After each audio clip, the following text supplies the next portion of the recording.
Hello friends, welcome to happy new year 2025। दोस्तों, नव वर्ष 2025 की शुरुआत हो चुकी है और नए साल की पहली तारीख 1 जनवरी 2025 से हमारे देश में सरकार की तरफ से कई ऐसे बड़े बदलाव, नए नियम लागू किए जा रहे हैं जिनका सीधा असर आपकी जिंदगी पर पड़ने वाला है। अब आपके मोबाइल फोन के रिचार्ज सस्ते होंगे, कई फोन में व्हाट्सएप नहीं चलेगा। नए साल में लागू होने वाले 15 ऐसे बड़े महत्वपूर्ण बदलाव के बारे में देखते हैं। जो पुराने फोन है उन पर अब व्हाट्सएप नहीं चलेगा। यूपीआई से अब आप दुगना पैसा भेज सकेंगे, कारें महंगी होगी और भी 2025 के क्या क्या बड़े बदलाव है दोस्तों, एक एक करके मैं आपको पूरी लिस्ट हाइलाइट्स के रूप में इस वीडियो में बताने वाला हूँ। एलपीजी गैस सिलेंडर से लेकर राशन कार्ड तक कई बदलावों के जरिए आम आदमी को कई नए लाभ भी मिलेंगे। कुल मिलाकर 2025 की शुरुआत होते ही भारत में ये बड़े बदलाव लागू होने जा रहे हैं और इनका सबसे ज्यादा असर मिडिल क्लास लोगों पर सीधा पड़ने वाला है। चलिए दोस्तों, फालतू की बातें ना करते हुए बिना टाइम वेस्ट किए सीधे आगे बढ़ते हैं पहले नए नियम की तरफ। तो देखिए, यूपीआई के लिए 1 जनवरी से नियम बदलने जा रहे हैं। अगर आप भी गूगल पे, फोन पे, पेटीएम, भीम ऐप किसी भी तरह के यूपीआई ऐप का इस्तेमाल करते हैं तो अब आपको 1 जनवरी से कुछ फायदे मिलेंगे। वही दोस्तों कि पहला तो आरबीआई ने यूपीआई पेमेंट लिमिट को दुगना कर दिया है फीचर फोन के लिए। यानी जो कीपैड वाले फोन से यूपीआई 1 2 3 पे की सुविधा का इस्तेमाल किया जाता है, उसके लिए अभी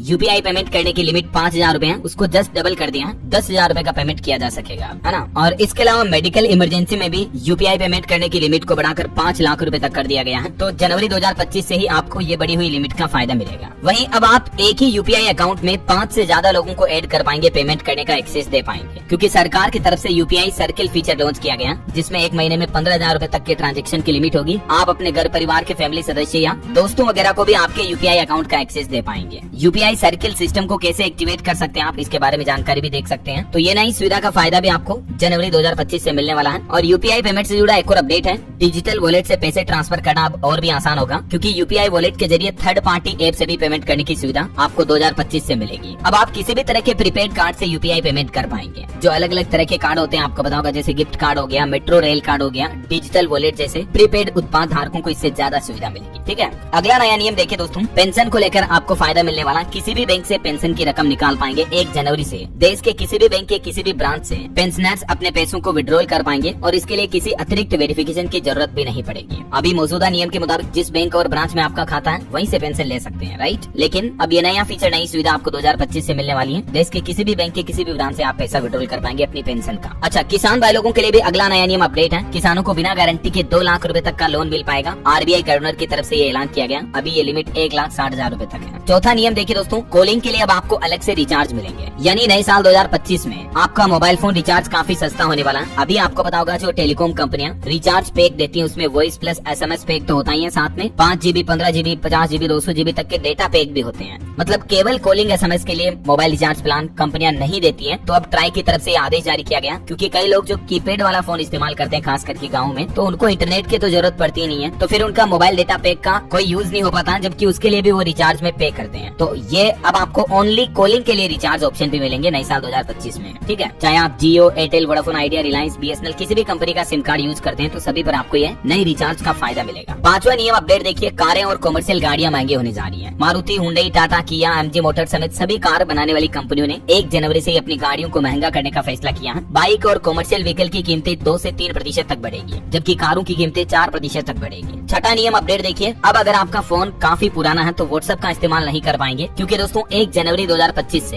एंड्रॉइड 4.4 किटकैट और उससे पहले वाले नीचे वाले बिलो वाले वर्जन जो है उन पर व्हाट्सएप काम नहीं करेगा। इसके पीछे वजह यह है कि व्हाट्सएप ऐप का जो मेटा एआई फीचर है वो एंड्रॉइड 4.4 या इससे अपडेटेड वर्जन पर ही काम करता है, समझ रहे हो। तो यही वजह है कि आपको जो लोअर ऑपरेटिंग सिस्टम वाले फोन है उनमें व्हाट्सएप वर्क नहीं करेगा। हालांकि आजकल जो जितने भी नए फोन आते हैं उनमें लेटेस्ट एंड्रॉइड ऑपरेटिंग सिस्टम ही आता है, ओप्पो, वीवो वगैरह, रियलमी के जो आते हैं ना, सब में तो कोई दिक्कत नहीं है। लेकिन जिन लोगों के पास 10-12 साल पुराना फोन है तो उनमें दिक्कत आ सकती है। चलिए 7वां नियम अपडेट देखिए दोस्तों, प्रदूषण को लेकर भी कुछ नियम कड़े लागू होंगे। गाड़ियों का प्रदूषण नियंत्रित करने के लिए इस साल 2025 में 1 अप्रैल से ही केंद्र सरकार की तरफ से भारत स्टेज 7 सिस्टम फॉर्मेट लागू किया जाएगा, यानी BS7। अभी आपको पता होगा BS4, BS5, BS6 तक के नॉर्म्स लागू है हमारे देश में 1 अप्रैल 2019 के बाद से। लेकिन 1 अप्रैल 2025 के बाद से BS7 सिस्टम लागू होगा। गाड़ियों के द्वारा निकलने वाले धुएं, CO2 पर लगाम लगाने के लिए प्रदूषण को नियंत्रित करने के लिए सरकार ये नियम खड़े करने जा रही है। 8वां नियम देखिए दोस्तों, स्पोर्ट्स क्रिकेट से जुड़े भी 2 बड़े बदलाव होंगे। आईपीएल में कैप्टन कोहली की वापसी होगी, वे फिर से आरसीबी की कप्तानी करेंगे। अभी साउथ अफ्रीका के डुप्लेसी कप्तान थे और टेस्ट टीम के कप्तान Rohit Sharma world test championship WTC के बाद टेस्ट क्रिकेट से रिटायर होंगे। टीम को नया कप्तान भी मिलेगा। 9वां नियम देखिए, स्टूडेंट छात्र छात्राओं के लिए अपडेट है। अब 5वीं या 8वीं में फेल होने वाले स्टूडेंट को नेक्स्ट क्लास में प्रमोट नहीं किया जाएगा, क्योंकि केंद्र सरकार ने नो डिटेंशन पॉलिसी को खत्म कर दिया है। अभी मौजूदा नियम के मुताबिक आपको पता होगा 10वीं से पहले तक स्टूडेंट को फेल ही नहीं किया जाता है। अगर 5वीं 8वीं 9वीं में कम नंबर भी आए तो भी स्टूडेंट को अगली कक्षा में प्रमोट कर देते हैं। लेकिन अब ये नियम लागू होगा कि 5वीं 8वीं में फेल होने वाले स्टूडेंट को नेक्स्ट क्लास में नहीं बिठाया जाएगा, बल्कि उन्हें 2 महीने के अंदर दोबारा एग्जाम पास करने का मौका मिलेगा। चलिए 10वां नियम देखिए दोस्तों, ये भी स्टूडेंट से ही जुड़ा है। कोचिंग इंस्टीट्यूट में 16 साल के होने पर ही एंट्री मिलेगी। कोचिंग सेंटर्स में एडमिशन के लिए कम से कम उम्र सरकार ने 16 साल तय कर दी है। 16 साल से कम उम्र के बच्चे कोचिंग नहीं जा पाएंगे और कोचिंग इंस्टीट्यूट के भ्रामक विज्ञापन पर भी जुर्माना लगेगा। अभी मौजूदा समय में उम्र और विज्ञापन को लेकर कोई नियम सख्त नहीं थे, लेकिन सरकार की तरफ से ये नई गाइडलाइन जारी की है 2025 में, क्योंकि अक्सर आपको पता होगा स्टूडेंट खुद की जान ले लेते हैं। बहुत ज्यादा डिप्रेशन तनाव होता है, कम उम्र में ही बच्चों को कोचिंग भेज दिया जाता है। पहले तो स्कूल कॉलेज का डिप्रेशन, उसके बाद कोचिंग का उल्टा डिप्रेशन, तो प्रेशर में आ जाते स्टूडेंट। अक्सर ऐसी घटनाएं देखने को मिलती हैं, तो इसलिए सरकार ने कोचिंग इंस्टीट्यूट के लिए मिनिमम उम्र 16 साल तय कर दी है। चलिए दोस्तों, स्टूडेंट से जुड़ाई अगला नियम है, भारत में पढ़कर ही अब आप विदेशी डिग्री ले पाएंगे। विदेशी यूनिवर्सिटी की डिग्री भारत में पढ़कर ले सकेंगे। इंडियन और फॉरेन यूनिवर्सिटी साझा कोर्स शुरू कर सकती है। इसके लिए पढ़ाई फिजिकल क्लासेज में होगी। अभी अगर आपको विदेशी यूनिवर्सिटी की डिग्री लेनी है तो आपको पढ़ने के लिए विदेश जाना पड़ता है, जैसे अमेरिका, चाइना, यूएस वगैरह,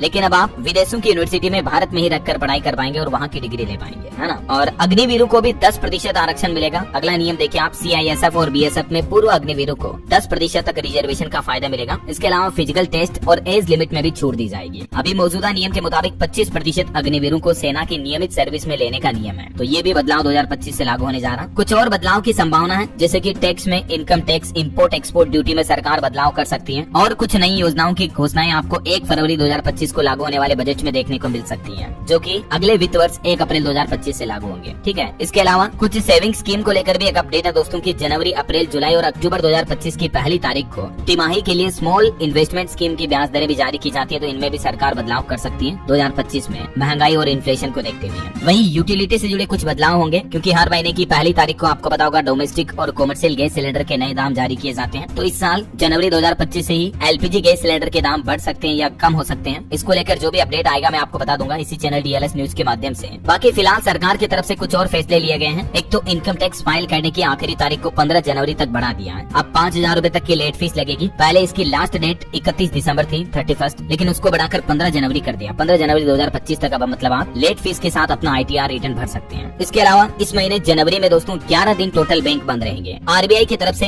जनवरी 2025 के बैंक हॉलिडे की लिस्ट जारी की गई। 4 तो रविवार आएंगे मतलब संडे, और 2 शनिवार जो 2nd और 4th सैटरडे हो गया। इसके अलावा भी अलग अलग जगहों पर 5 दिन बैंकों में कामकाज नहीं होगा। ये छुट्टियां कब कब रहने वाली है, कंप्लीट लिस्ट आप देख सकते हैं, क्योंकि अभी एक एक तारीख और छुट्टी की वजह बोलूंगा तो काफी ज्यादा समय लग जाएगा, है ना। तो इसीलिए दोस्तों आप इस डिटेल को थोड़ा सा वीडियो को पॉज करके देख लीजिएगा। अच्छा, RBI द्वारा कुछ और अपडेट लागू किए हैं। अब देखिए, ऑनलाइन पैसे भेजने में किसी भी तरह की गड़बड़ी नहीं हो पाएगी, क्योंकि लाभार्थी के खाते के सत्यापन की भी सुविधा मिल पाएगी। ये नियम भी दोस्तों नए वित्त वर्ष 1 अप्रैल 2025 से लागू होगा हमारे देश में ऑनलाइन मनी ट्रांसफर को लेकर। दरअसल RBI और सरकार का ये प्लान है, जो हम ऑनलाइन पेमेंट करते हैं ना RTGS NEFT के जरिए, तो इनमें जो बेनिफिशियरी ऐड करते हैं उनके नाम का वेरिफिकेशन कर पाएंगे अब आप उनके बैंक अकाउंट नंबर और IFSC कोड के जरिए। जैसे हम फोन पे, गूगल पे में पेमेंट करते हैं, उनके मोबाइल नंबर डालते ही सामने वाले का नाम आ जाता है, तो हमें पता चल जाता है कि हाँ यार नंबर सही है, किसी गलत बंदे को पेमेंट नहीं जा रहा, राइट। तो ठीक है, सही। अब आपको NEFT RTGS में भी गलत बैंक खाते में फंड ट्रांसफर करने पर रोक लगाने के लिए RBI ये नई सुविधा देगा। ये नए नियम 1 अप्रैल 2025 से लागू होंगे। RTGS NEFT के लिए जैसे आप बेनिफिशियरी ऐड करोगे, आपको उस बैंक अकाउंट ओनर का नाम पता चल जाएगा पहले से ही। मतलब जो सामने वाला रिसीवर होगा ना, उस पार्टी का बेनिफिशियरी अकाउंट होल्डर के नाम को आप वेरीफाई कर पाएंगे फंड ट्रांसफर करने से पहले ही। तो रिजर्व बैंक की तरफ से ये नई सुविधा शुरू की जा रही है 2025 से ही। इसके अलावा दोस्तों फिक्स्ड डिपॉजिट यानी बैंक FD को लेकर भी कुछ नियम बदलने जा रहे हैं। बैंक ग्राहकों को ध्यान देना चाहिए कि गैर बैंकिंग वित्तीय कंपनियां जो NBFC हैं और जो हाउसिंग फाइनेंस कंपनियां हैं HFC, उनके लिए फिक्स्ड डिपॉजिट से संबंधित नियम भी 1 जनवरी 2025 से बदल जाएंगे। तो अब अगर आप किसी भी NBFC के जरिए बैंक FD वगैरह करवाते हो तो पहले से उनकी टर्म्स कंडीशन पढ़ करके ही करवाएं, क्योंकि FD के नॉमिनेशन और मैच्योरिटी से जुड़े नियम RBI की तरफ से बदलाव में लागू किए जा रहे हैं। देख सकते हैं आप इसके बारे में जानकारी। 14 दिन पहले संबंधित नोटिस जारी करना होगा कंपनियों को FD मैच्योरिटी से संबंधित वगैरह वगैरह। इसके अलावा दोस्तों कुछ GST के नियमों में भी बदलाव होगा। अब करदाताओं को यानी टैक्स पेयर्स को नए GST नियमों का सामना करना पड़ेगा। महत्वपूर्ण परिवर्तनों में से एक अनिवार्य मल्टी फैक्टर प्रमाणीकरण। ये सिस्टम भी GST जीएसटी पोर्टल पर लागू किया जाना सरकार की तरफ से।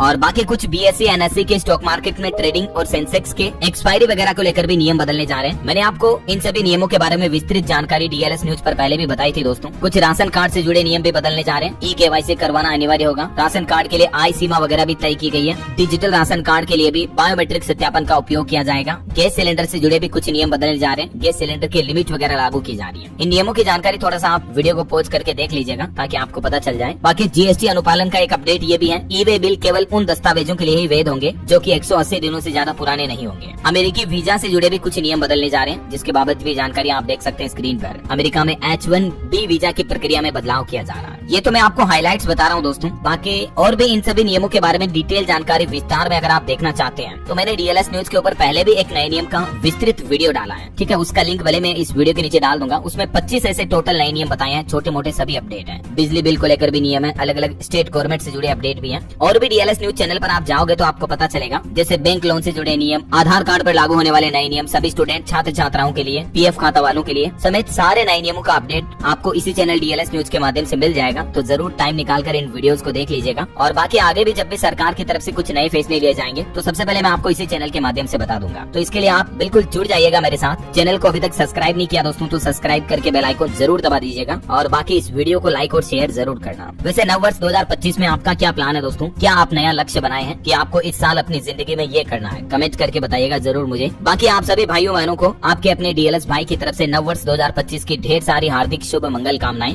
आप अपनी जिंदगी में दिन दुगुनी रात चौगुनी तरक्की करो। इसी के साथ ही ख्याल रखिएगा अपने आप का, अपने परिवार का। वीडियो को लाइक और शेयर जरूर कर दीजिएगा। जय हिंद, जय भारत, वंदे मातरम।